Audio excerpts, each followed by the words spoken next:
우리가 오늘 읽은 본문의 말씀 중심으로 삼손이 틈을 타서라는 제목으로 우리 말씀의 은혜를 함께 나누기 원합니다. 수태고지를 받은 이 마노아 부부는 정말 하나님께 감사했을 겁니다. 진짜 하나님의 약속대로 삼손이 태어났습니다.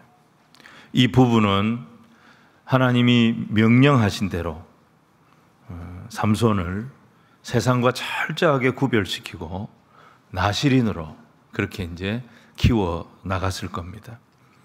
근데 그렇게 키운 이 삼손이 장성해서 어느 날 자신의 결혼 문제를 가지고 부모와 말도 안 되는 갈등을 일으키기 시작했습니다. 자, 우리 14장 1절로 3절 읽었지만 우리 한 번 더 같이 읽겠습니다. 시작. 삼손이 딥나에 내려가서 거기서 블레셋 사람의 딸들 중에서 한 여자를 보고 올라와서 자기 부모에게 말하여 이르되 내가 딥나에서 블레셋 사람의 딸들 중에서 한 여자를 보았사오니 이제 그를 맞이하여 내 아내로 삼게 하소서 하매 그의 부모가 그에게 이르되 내 형제들의 딸들 중에나 내 백성 중에 어찌 여자가 없어서 네가 할례받지 아니한 블레셋 사람에게 가서 아내를 맞으려 하느냐 하니 삼손이 그의 아버지에게 이르되 내가 그 여자를 좋아하오니 나를 위하여 그 여자를 데려오소서 하니라. 삼손의 부모 입장에서는 이게 억장이 무너질 소리를 하고 있는 겁니다. 하나님은 사사도 아니에요. 유명인도 아니에요. 다한 지파 소라 땅에 정말 볼품없는 한 불임의 가정에 기적을 베푸셨어요. 그래서 없던 자식이 태어난 겁니다. 그 은혜가 너무 감사해서 마노아 부부는 태중에서부터 하나님의 명령대로 철저하게 나실인 교육을 시켰습니다. 그렇게 키운 삼손이 어느 날 이방 여자를 보고 와가지고 그 여자 아니면 결혼 안 하겠다는 거예요. 그 여자를 데려오라는 거예요. 생떼를 부리고 있는 거예요. 삼손을 나실인으로 키운 그 부모의 마음이 어떠했겠습니까? 삼손의 이 행동은 부모에게 엄청난 충격을 주는 행동이 됐을 겁니다. 그런데 중요한 건 뭐냐면 이 삼손의 결혼에 대한 성경의 평가가 어떤 평가냐 하는 거죠. 자, 4절 말씀을 우리 같이 읽겠습니다. 시작. 그때에 블레셋 사람이 이스라엘을 다스린 까닭에 삼손이 틈을 타서 블레셋 사람을 치려 함이었으나 그의 부모는 이 일이 여호와께로부터 나온 것인 줄은 알지 못하였더라. 삼손이 블레셋 여자와 결혼을 하려고 하는 것은 이스라엘을 블레셋으로부터 구원하기 위한 하나님의 계획이었던 것입니다. 당시 이스라엘은 40년 동안 블레셋의 속국이었습니다. 정치적으로, 경제적으로, 군사적으로만 속국이 아니라 정신적으로, 영적으로도 완전히 속국이 됐습니다. 도저히 자기 힘으로는 일어날 수 없는, 이스라엘은 하나님의 백성으로서는 영적인 사망 상태에 거의 이르게 된 거예요. 삼손은 이런 이스라엘을 다시 깨우기 위해서라면 자기 혼자서라도 싸워야 되겠다, 이 결심을 했던 겁니다. 그런 말이 있잖아요. 호랑이를 잡으려면 호랑이 굴에 들어가라. 그래서 삼손은 블레셋으로 침투를 하기 위해서 블레셋 여자와 결혼할 계획을 세웠던 것입니다. 그러면 자기들의 사위가 되는 거예요. 블레셋 사람 입장에서는 삼손을 향한 모든 경계심을 풀게 될 것이고 그 틈을 타가지고 블레셋을 치고 이스라엘의 독립을 선포할 그런 계획을 가졌던 것이죠. 그의 결혼 계획은 마치 3.1 운동하고 비슷한 거예요. 독립선언을 위한 일종의 거사일이었던 것입니다. 만약에 이게 이제 성공을 했더라면 이스라엘이 블레셋에 대항해서 저항의 목소리를 처음으로 내었던 최초의 사건이 될 수 있었을 겁니다. 여러분, 이스라엘이 제대로 블레셋을 제압했던 것이 사무엘하 5장 19절 이하 어느 시대였느냐? 다윗의 시대입니다. 그 이전까지는 블레셋을 제압하지 못했어요. 사울왕도 이 블레셋을 어떻게 해보려고 전쟁을 일으켰다가 사울과 그의 아들 요나단이 블레셋과 전쟁하다가 전사했습니다. 그 정도로 블레셋은 강국 중에 강국이었습니다. 도저히 이길 수 없는 적이에요. 이 적에게 삼손한테 40년째 압제를 당하고 있었어요. 삼손은 결단을 한 거예요. 이스라엘의 구원을 위해서 내 결혼식을 희생시키겠다. 내 결혼을 희생시키겠다. 이 결단을 했던 거예요. 근데 아무한테도 이 얘기를 할 수가 없어요. 이 비밀이 새나가면 안 되니까.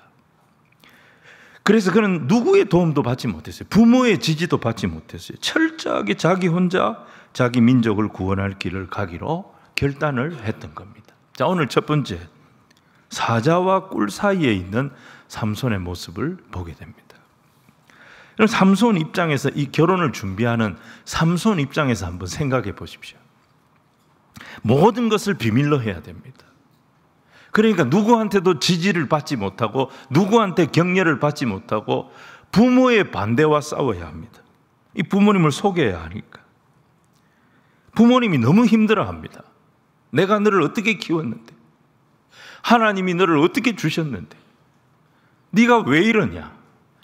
부모의 마음을 아프게 하면서까지 이 작전을 진행해 나가야 된다는 것이 삼손에게도 보통 고통스러운 일이 아니었을 거예요. 그런데 삼손은 보통 사람이 아닙니다. 그는 나실인입니다.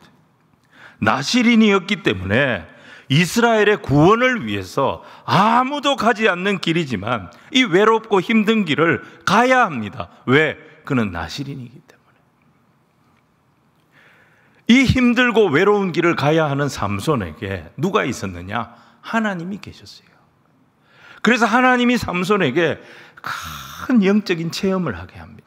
자, 5절로 6절 말씀을 우리 같이 읽겠습니다. 시작. 삼손이 그의 부모와 함께 딥나에 내려가 딥나의 포도원에 이른즉 젊은 사자가 그를 보고 소리 지르는지라. 여호와의 영이 삼손에게 강하게 임하니 그가 손에 아무것도 없이 그 사자를 염소 새끼를 찢는 것 같이 찢었으나 그는 자기가 행한 일을 부모에게 알리지 아니하였더라. 여러분 생각해 보십시오. 사람이 젊은 사자입니다. 혈기왕성한 힘이 넘치는 젊은 사자예요. 어떻게 이 사자를 맨손으로 단숨에 그것도 찢어서 죽일 수가 있습니까? 사자들 중에 아마 가장 불행한 사자가 삼손한테 달라들었다가 죽은 사자일 겁니다. 이래 죽을 줄 몰랐을 것지도. 근데 이 사건은 삼손에게도 굉장한 체험이 됐던 거예요. 큰 용기가 생겼던 거예요. 아무도 삼손 알아주지 않습니다. 아무도 삼손 도와주지 않습니다. 부모님도 반대합니다. 너무 외롭게 이 작전을 수행하고 있는데 하나님이 찾아온 거예요. 삼손아, 내가 너와 함께한다. 삼손아, 내가 네가 하는 일을 기뻐한다. 삼손아, 염려하지 마라. 내가 너에게 이 능력을 줄게. 그래서 하나님이 그에게 확신을 주는 사건. 이 길이 바른 길이라.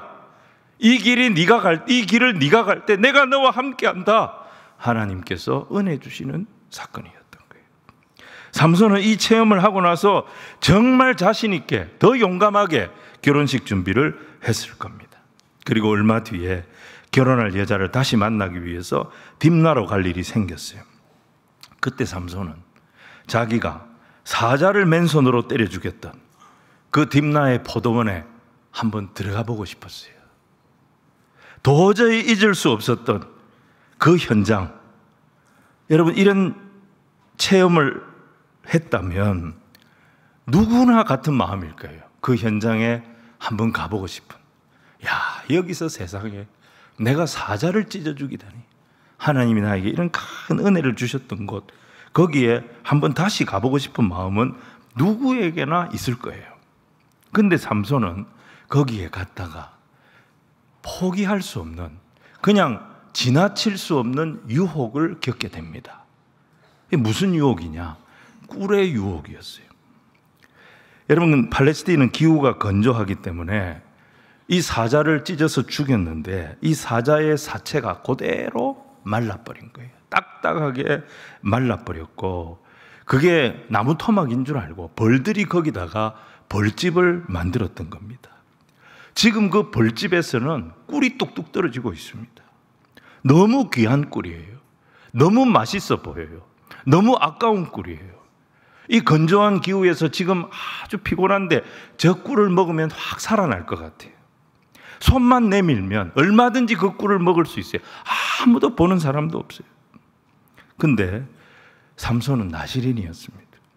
나시린은 규정이 있습니다. 부정한 것, 특별히 사체는, 죽은 것은 가까이 해서는 안 된다. 이런 규정이 있습니다.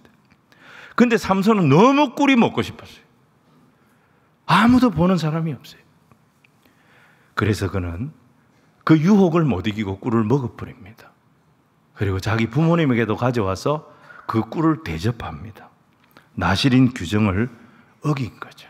자, 8절 9절 말씀을 우리 같이 한번 읽겠습니다. 시작.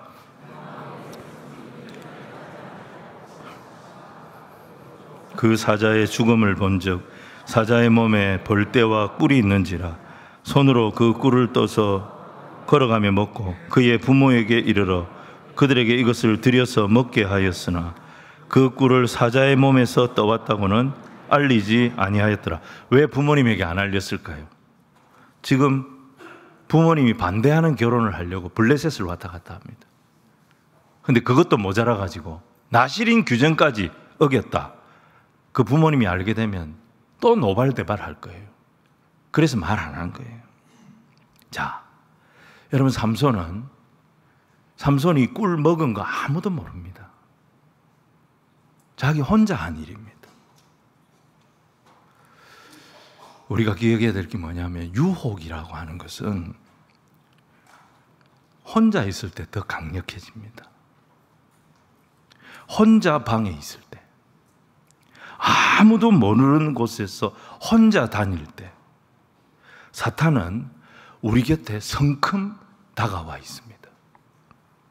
삼손은 지금 굉장히 귀한 일을 하고 있는 거예요. 이스라엘을 구원하기 위해서 자기 결혼을 희생시킬 정도로 삼손은 지금 의로운 일을 하고 있어요. 그렇게 반대하던 부모님도 이제는 더 이상 반대 안 하고 반쯤 허락했습니다. 하나님도 어떻게 나옵니까? 삼손아, 내가 너와 함께한다. 하나님도 은혜를 베푸셔서 젊은 사자를 세상에 맨손으로 때려잡는 그런 강력한 성령 체험을 하도록 은혜를 주셨어요. 모든 것이 지금 순탄하게 가고 있습니다.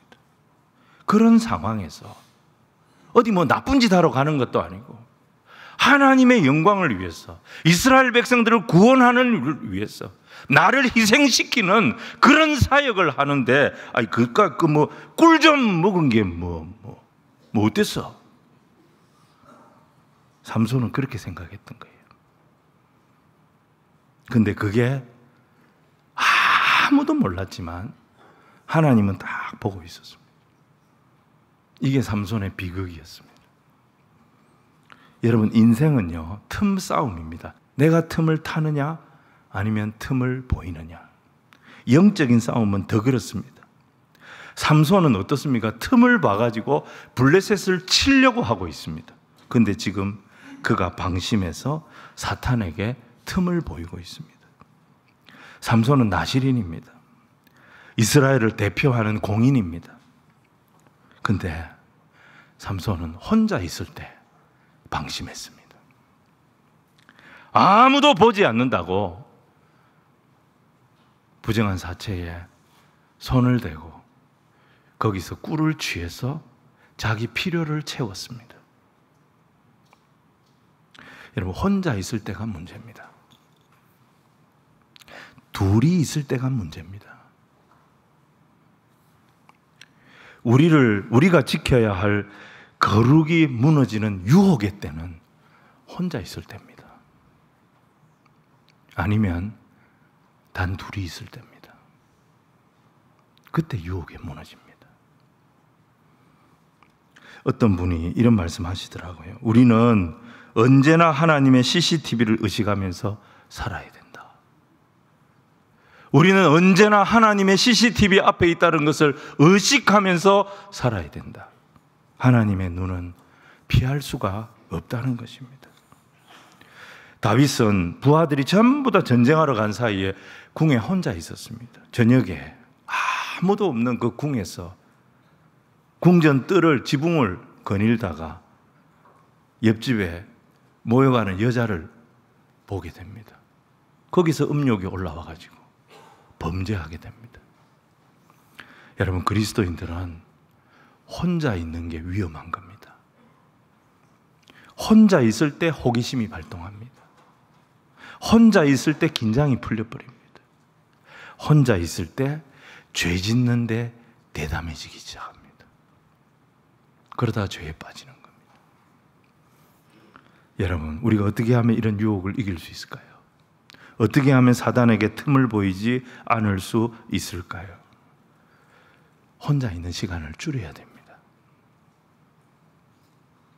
혼자 있는 시간을 잘 감당을 못하면 그 혼자 있는 시간을 줄여야 됩니다.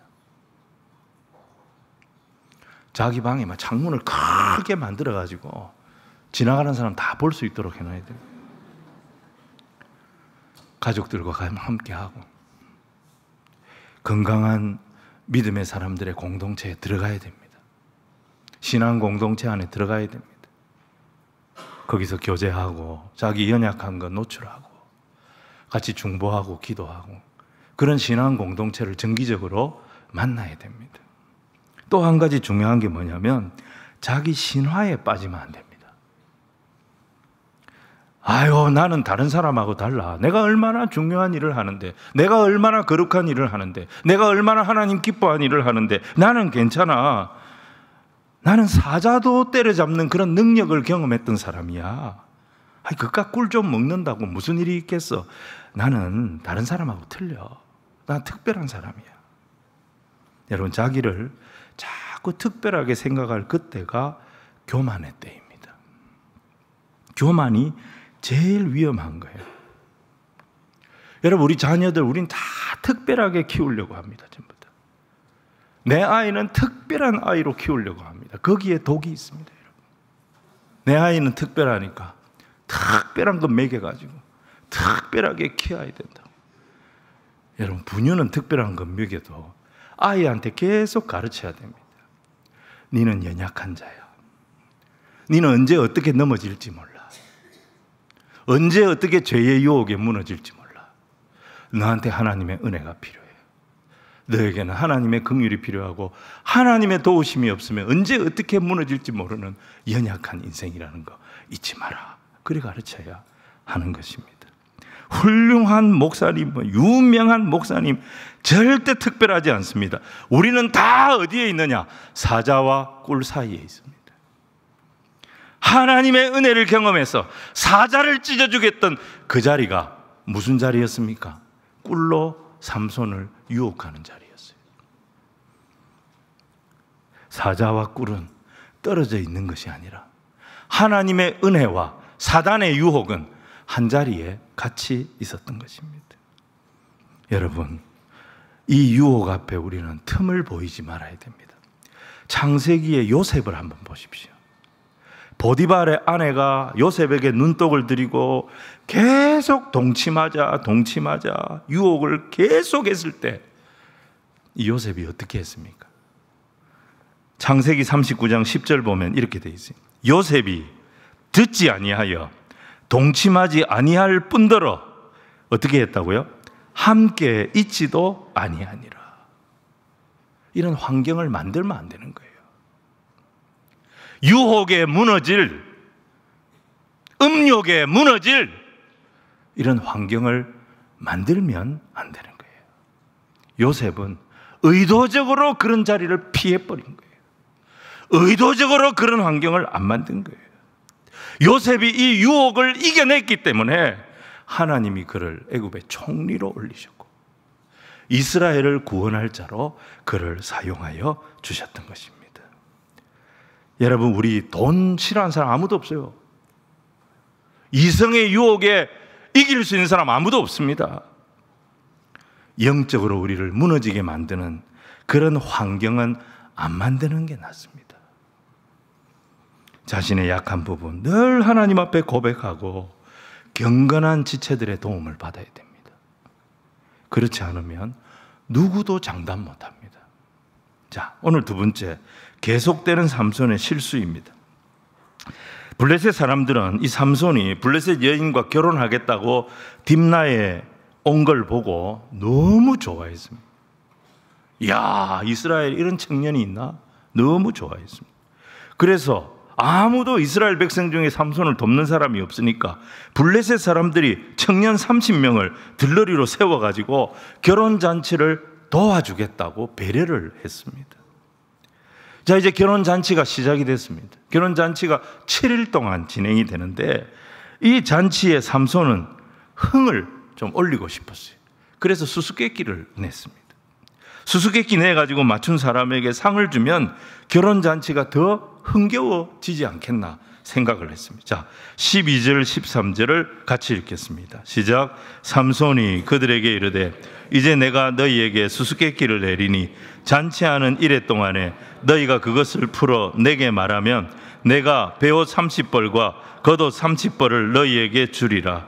그러나 그것을 능히 내게 말하지 못하면 너희가 내게 베옷 30벌과 겉옷 30벌을 줄지니라 하니 그들이 이르되 네가 수수께끼를 내면 우리가 그것을 들으리라 하매 베옷은 여기서 이제 속옷을 말합니다.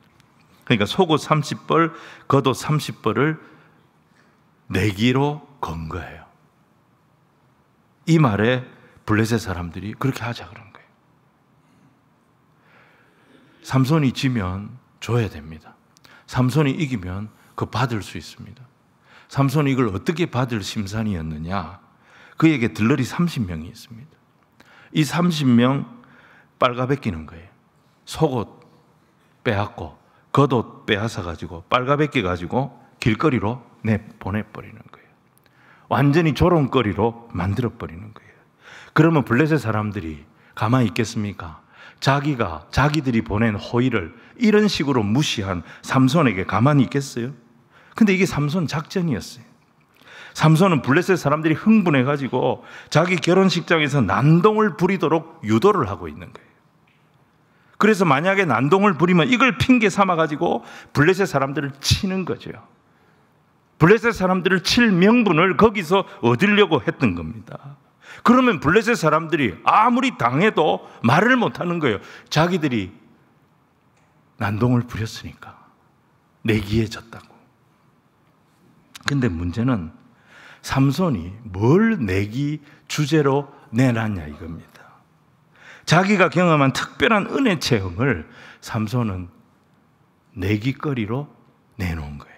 14절에 보니까 먹는 자에게서 먹는 것이 나오고 강한 자에게서 단 것이 나왔느니라. 이게 뭔지 맞춰보라는 거예요. 세상에 이거 어떻게 맞춥니까? 자기 혼자 딥나의 포도원에서 아무도 모르는 곳에서 자기 혼자 체험했던 하나님의 은혜의 비밀입니다. 무슨 수로 이걸 블레셋 사람들이 맞출 수가 있습니까? 근데 여러분, 하나님께서 이런 데 쓰라고 은혜 주신 게 아닙니다. 술자리 안주거리로 여흥거리로 쓰라고 하나님의 은혜를 부어주신 게 아니란 말이에요.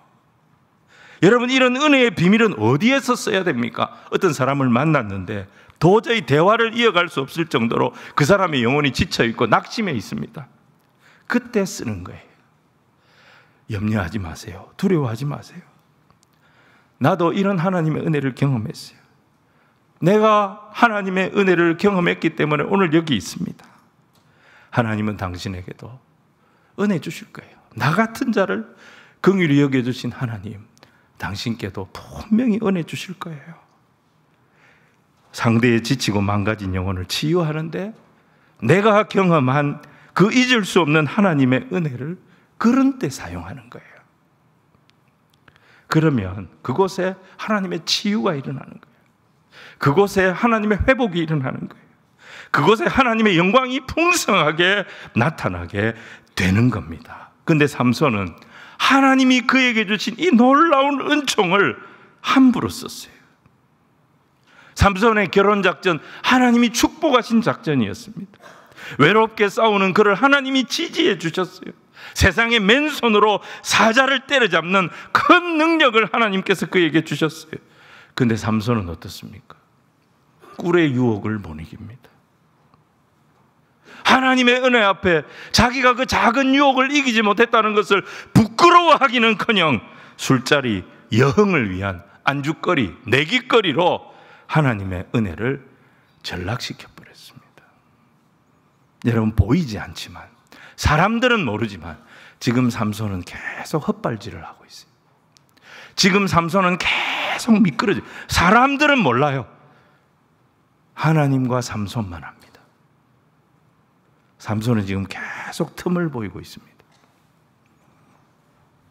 큰 은혜를 받았지만 스스로 교만해졌어. 내가 누군데, 내가 삼손인데, 내가 어떤 일을 하는데, 나는 특별한 사람이야. 그러면서 계속 그의 인생에 틈이 보이기 시작합니다. 여러분, 왜 삼손에 계속되는 이런 실수담을 성경이 이렇게 자세히 기록해서 남긴 걸까요? 우리 때문입니다. 너희도 조심하라는 거예요. 우리에게 본보기를 주셔서 말세를 살아가는 우리가 정신 똑바로 차리고 살라고 이 기록을 남겨두신 것입니다. 자, 고린도전서 10장 11절 12절 말씀 우리 같이 한번 읽겠습니다. 시작. 그들에게 일어난 이런 일은 본보기가 되고 또한 말세를 만난 우리를 깨우치기 위하여 기록되었느니라. 그런즉 선줄로 생각하는 자는 넘어질까 조심하라.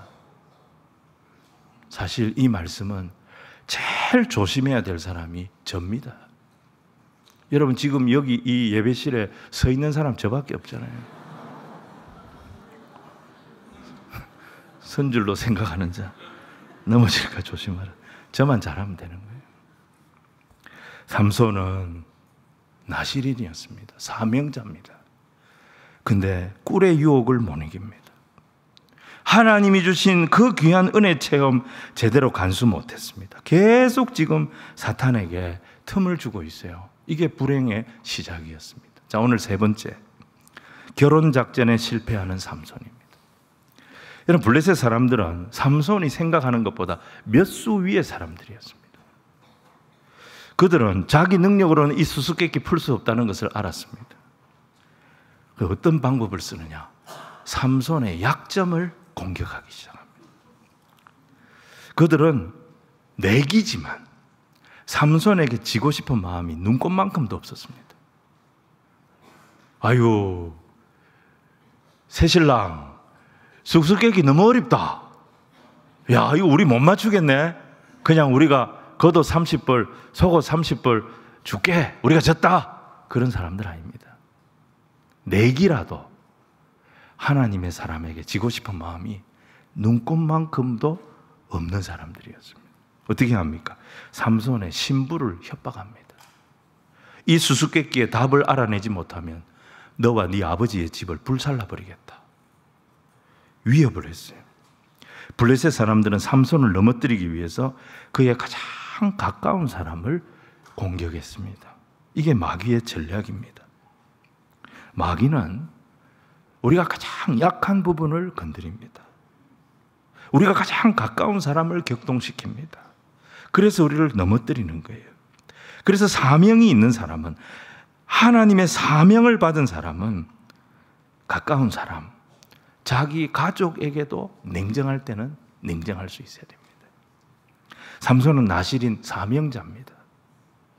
신부가 울든지 말든지 자기 임무에 충실해야 합니다. 사사로운 감정에 얽매이면 안 되는 겁니다. 근데 삼손은 어떻습니까? 괴로워서 견디지를 못합니다. 아내가 힘들어하니까, 아내가 울고 부니까 마음이 약해져가지고 수수께끼의 비밀을 털어놔버린 거예요. 그 순간 하나님이 주신 최고의 은혜들은 적들의 조롱거리가 돼버렸어요. 그리고 그의 결혼 작전은 실패로 돌아가게 된 거예요. 블레셋 사람들 절대 만만치 않았습니다. 삼손보다 몇 수 위였습니다. 삼손은 도저히 질 수 없는 내기 아닙니까? 자기 혼자 체험한 은혜 사건입니다. 누가 이걸 맞출 수 있어요? 절대 질 수 없는 내기였는데 삼손은 패배를 인정하지 않을 수 없게 되었던 것입니다.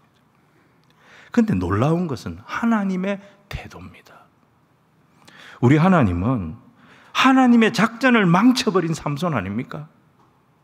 근데 이 삼손을 버리지를 않습니다. 자, 18절 19절 말씀을 우리 같이 읽겠습니다. 시작. 일곱째 날 해지기 전에 성읍 사람들이 삼손에게 이르되 무엇이 꿀보다 달겠으며 무엇이 사자보다 강하겠느냐 한지라. 삼손이 그들에게 이르되 너희가 내 암송아지로 밭갈지 아니하였더라면 내 수수께끼를 능히 풀지 못하였으리라 하니라. 여호와의 영이 삼손에게 갑자기 임하시매 삼손이 아스글론에 내려가서 그곳 사람 30명을 쳐 죽이고 노략하여 수수께끼 푼 자들에게 옷을 주고 심히 노하여 그의 아버지의 집으로 올라갔고. 하나님은 또 한 번 그에게 성령의 능력을 줍니다. 실수한 사람인데, 하나님의 은혜를 제대로 간수하지 못한 사람인데, 그런데 하나님은 또 능력을 주십니다. 다른 곳에 가서 블레셋 사람 30명을 그 자리에서 때려 죽이고 그들의 옷을 다 벗겨가지고 수수께끼 푼 자들에게 주게 하셨습니다. 실수로, 삼손의 실수로 하나님의 작전을 망쳐놨지만 하나님은 실패한 삼손에게 한 번 더 성령의 능력을 주셔서 하나님의 사람이 블레셋 사람들에게 머리 숙이는 일이 없도록 지켜주신 거예요. 여러분, 여기서 우리가 알아야 될 게 뭐냐? 하나님의 백성들이 기도로 깨어 있어야 할 이유가 여기에 나옵니다. 우리는 전부 다 사소한데 약한 자들입니다. 조그만 거 하나라도 자랑할 게 있으면 그걸 참지를 못하고 우리의 입이 간지러워가지고 견디지를 못하는 거예요. 순간순간 하나님의 일을 그르칠 정도로 유혹에 너무 약한 거예요. 빈틈이 너무 많은 허술한 사람인 거예요. 그게 우리입니다. 여러분, 달란트 비유에 5달란트 받은 사람 한번 보십시오. 가장 많은 달란트를 받은 사람이에요.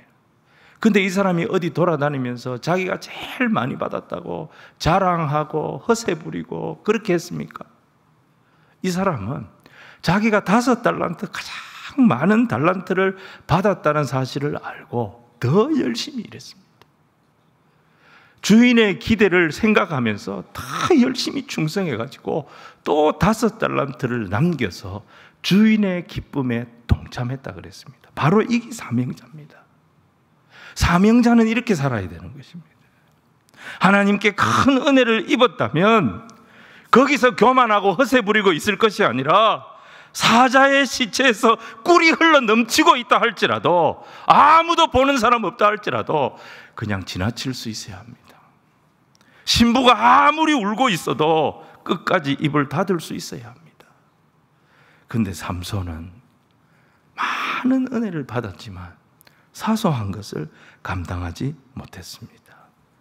그게 결국 그를 비참한 자리로 떨어지게 만들었던 것입니다. 그런데 중요한 것은 삼손은 이렇게 변덕이 죽 끓듯이 하는 사람인데 하나님은 삼손을 안 버리셨다는 거예요. 나실인 서원을 깨뜨렸는데도 하나님 또 기회 주셨잖아요. 아내 앞에서 하나님의 은혜의 비밀을 지키지 못했을 때에도 하나님 또 그에게 능력을 주셨지 않습니까?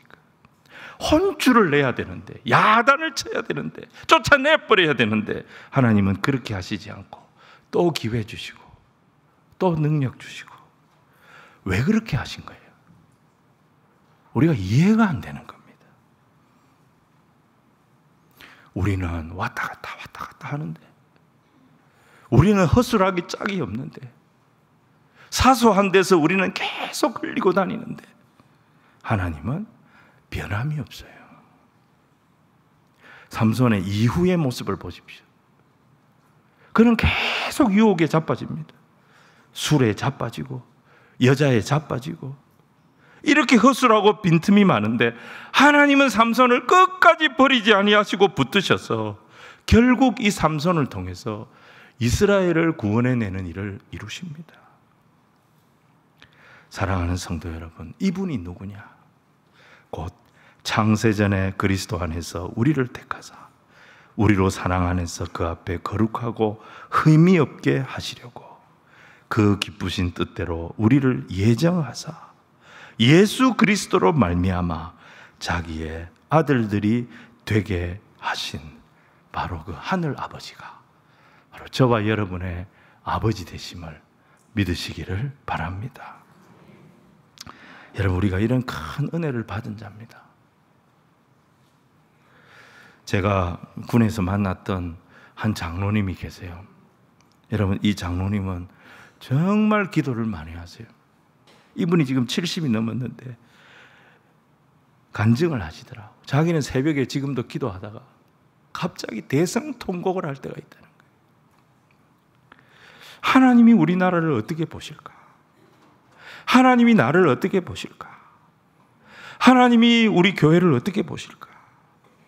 일제강점기에 그 소망 없던 이 나라에 선교사들을 보내셔서 나라 잃은 절망 이겨내는 산 소망을 하나님이 주셨는데, 국가의 위기 때마다 기적 같은 구원의 역사를 하나님 베풀어 주셨는데, 세계 역사의 유례를 찾아볼 수 없는 엄청난 풍요의 복을 하나님이 이 땅에 부어주셨는데, 우리가 지금 이렇게 살아서 되겠나?